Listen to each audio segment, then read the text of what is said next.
Hi, welcome back to Storytime with Dave Booker. I appreciate you stopping by. Today we're going to continue on with Sheriff in a Small Town and read our next chapter. Now, before I begin though, I want to kind of give a PSA. I do this not only to promote my own books, but to promote books that I have from authors that I've read their works and I like, and they've graciously allowed me to read some of their works to you. And I don't charge for this. I do this just for the love of doing it. But I'm not getting much support on your side. So if you do like these, I'd like some engagement. Let me know that you like these readings. If you don't like them, let me know what you don't like. But some likes or subscribes would go a long way. I would appreciate it. And that being said, let's begin. So again, we're reading Sheriff in a Small Town, the enhanced version. And this one is Cat and Mouse. Talbot was going to be down for a couple more days, so Agnes decided she would assist at the courthouse. Rocky was glad of the company.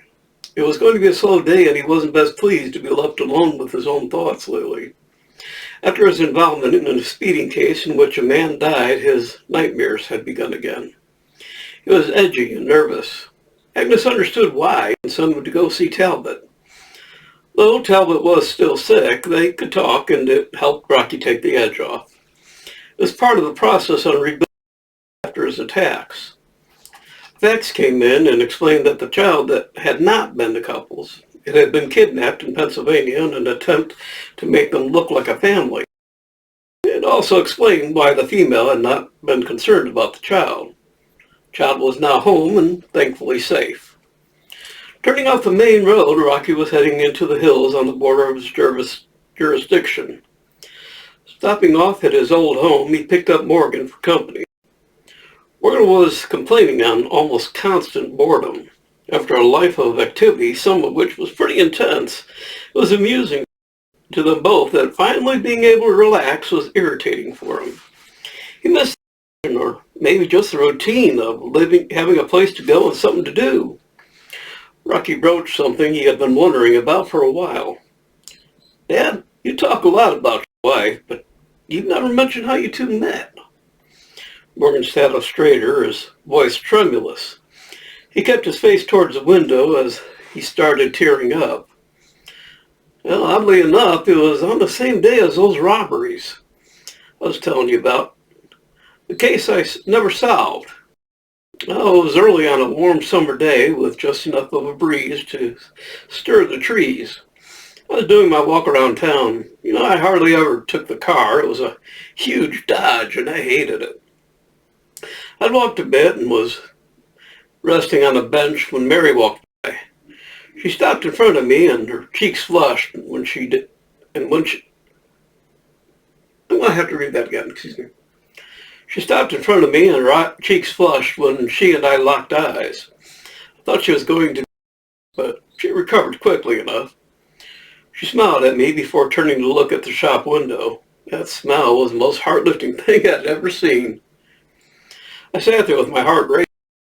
We'd only held eyes contact for a second, but it was enough. And she looked in the window as admiring her. She was dressed in a plain cotton stockings. It might not have been fancy, but that girl could have been wearing a flour sack and made it look like a ball gown. Her shape was what I'd call elegant. Her hair was auburn and naturally curly. Eyes? Deep blue.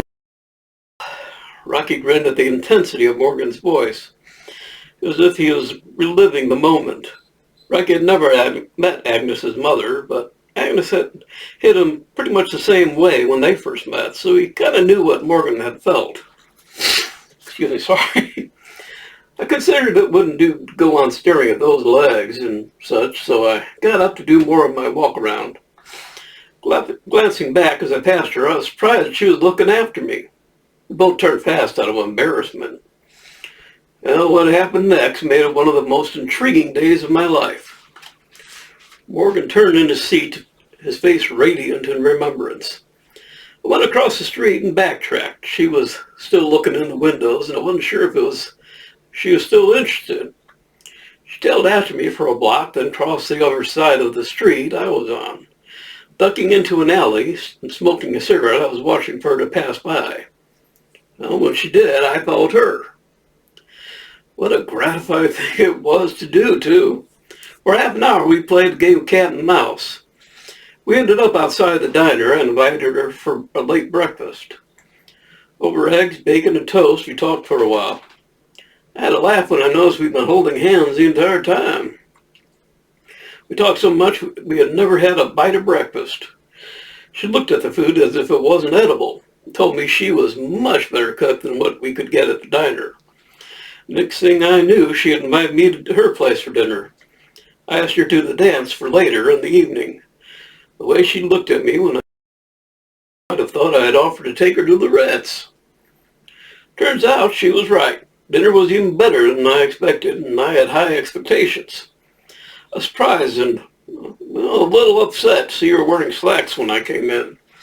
She went upstairs and came back down dressed properly, ready for dinner. I was in my best suit and scrubbed till I shone. All through dinner, we played footsie under the table. We had straight faces while we made small talk, but what went on under the table would make you blush. I helped her clear up as she had to run upstairs to change. In the front room, her parents and I talked. Hell, you could have knocked me over with a feather when they mentioned that when the two of us got married, we'd get the house and then they'd move into their uncle's old place. I swear I hadn't said a thing about it. Didn't take long for her to change. Tell you, she made a grand entrance down those stairs. She was in a long blue chiffon dress that matched her eyes.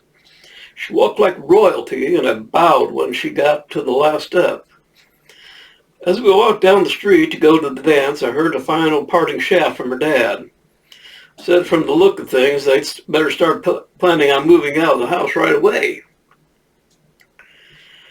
Rocky, this doesn't go farther than us and this here car because it would shock the hell out of Agnes. That dance was one of the best nights of my life. We sat outside on the porch swing afterwards. When I got up to go, she was holding my arm and practically pulling me inside. I spent the night upstairs in her room. Can't say we got much sleep, and figuring I'd be shot in the morning anyways, I made sure the night was worth it. Oh, son, it sure was. His face turned red at the memory. Well, we were married 2 days later in a quiet ceremony, and sure enough, her parents passed the place to us. Found out she was pregnant with Agnes a short while later. Son, if Agnes makes you half as happy as her mom made me, you're in for a fun, full life. Rocky agreed. Now, I've got an excerpt here from Mary Holloway's diary, so I'm going to read that here. Excerpt from the diary of Mary Holloway, June 14th, 1946. So I finally met a man I can respect and love, and so help me desire. We played a game of tag this morning that was more exciting than anything I'd ever done. We followed each other up and down the street, up alleys, and down side streets. We met up at the diner, and he asked me in for some lunch. One brief, unexpected meeting with Sheriff Marvin Morgan at the diner, and I'm convinced he and I would be married as soon as humanly possible. He's the first man to ever make me feel this way, and I'm not going to let him slip through my fingers. I've invited him to dinner here. Can't believe I had the guts to do it on such short meeting, but I wasn't thinking. Well, not with my brain anyways. What he must have thought of a woman being so forward, I dread to think.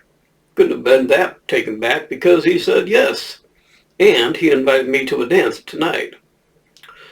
Oh, Lord, I have nothing to wear. My long-haired camel coat will be fine, but what to wear underneath it, I don't know. Perhaps nothing. Good Lord, what am I thinking? I have a devious scheme to get the money I need, but oh my God, what will happen if I get caught? I looked at myself in the mirror, and I think I look decent enough to do what I need to do. I need money for that dress today. Mom and Pop would die if they knew what I was going to do. Please let me do this and not get caught, and I'll never break the law ever again. Cross my heart. Heaven help me, I did it. Can't help laughing about it, though. I stopped at 5 places before I lost my nerve. I, earned enough money for the chiffon dress and powder blue. I think will impress Marvin. I brought some silk stockings and silk powder blue tap pants to wear underneath. Well, I wish I could let him see me in them. I may. I better get dinner ready. The weight of a man's heart is through his stomach. What a feast I have planned. It will also make him too sluggish to run. Dinner was a huge success, and now I have only a few moments to get ready for downstairs. Dressed in a tailored suit, he's a dream. Now I know everything I did earlier was right to do. Mom and Dad, I'm going to bring him up here tonight. Dad, I hope you don't shoot him. This was my idea. If I'm lucky, I'll get pregnant and we'll have to get married. It may be entrapment, but I'll make it up to him. I'll have the rest of our lives to make it up. I've already told Mom and Pops I plan to marry him, and they'll give us a house and never take over Uncle Ned's old place. Well, here's hoping. So that's it for today. The next one is a short visit. They continue their drive a little bit. And I'm going to quit that right there. So we'll read again in a couple of days. I appreciate that. I'm having a hard time talking. I appreciate you stopping by. I appreciate you coming back again and again for listening in on these stories. If you are enjoying these, let me know. Put it down in the comments section. If you aren't, let me know that too and why. I look forward to seeing you again. Be good to yourselves and have a good day. Bye.